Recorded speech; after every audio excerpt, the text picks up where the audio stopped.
Everybody. I am S.N. Chakraborty discussing today on caste in Indian politics, an important topic in the Indian government and politics section of political science optional paper in UPSC mains. Today's discussion will center around the scheduled caste and Indian politics.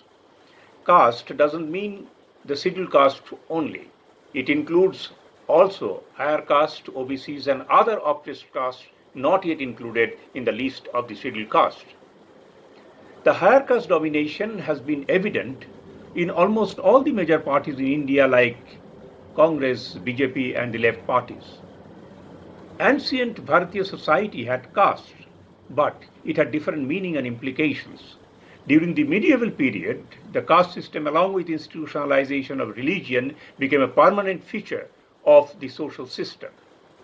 Later, the notion of purity and pollution based on social identity was challenged for three major factors: socio-religious reform movements, exposure to the philosophical discourse in the West, and growing consciousness of freedom and equality during the colonial rule. This is fact that the leadership of Congress and other mainstream political parties during the last quarter of the 19th century and the first 2 decades of the 20th century were overcrowded by the upper caste representatives. The members of the lower caste and lower classes were left as the participants and followers of the independence movement. After the Bengal partition movement of 1905, the Dalit perspective steadily emerged a distinct stream of thought in the national freedom movement.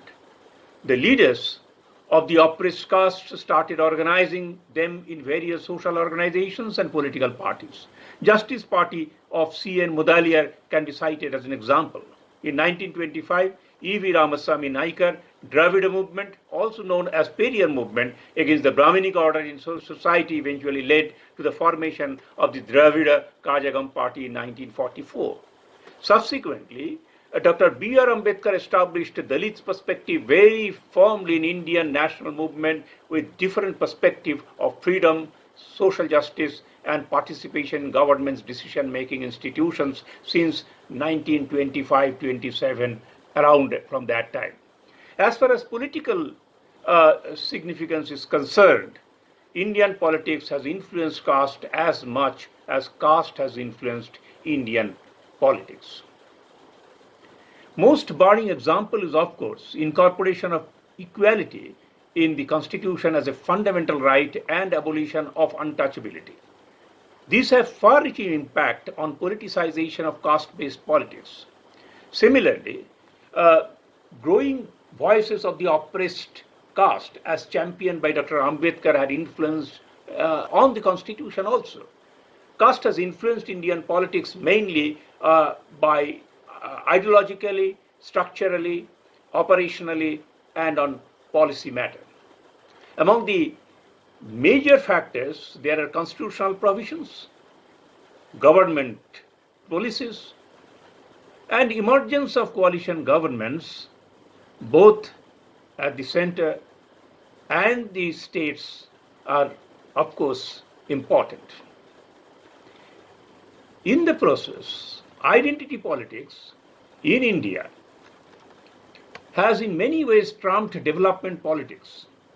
This is known that the distance between the government and the oppressed communities grew immediately after the independence. Resignation of Dr. Ambedkar from the Nehru ministry in 1951 bears the evidence. Meanwhile, Lohia's concept of caste and not class also supplemented to the growing trend of caste politics.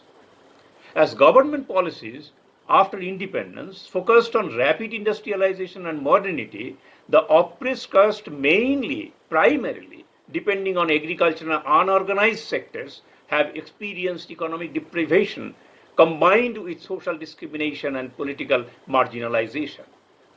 Corporate capitalism, bureaucratic hegemony, and then globalization have excluded a large section of the scheduled caste from the development in the process.